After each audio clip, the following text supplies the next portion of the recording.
Y'all, not even gonna lie, the joys of working from home and being a parent.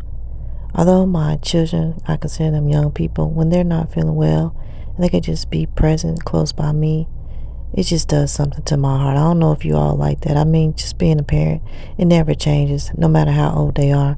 My son came home from school today. He wasn't feeling well. And as I'm working on the computer today for one of my work from home jobs, he just laid across the bed and he was resting so peacefully. And I could just look over at him from time to time, feel his forehead, make sure he wasn't feeling warm or anything or had a temperature. You know what I'm saying? So I'm just sitting here working from home, making income for my family to take care of myself and my family.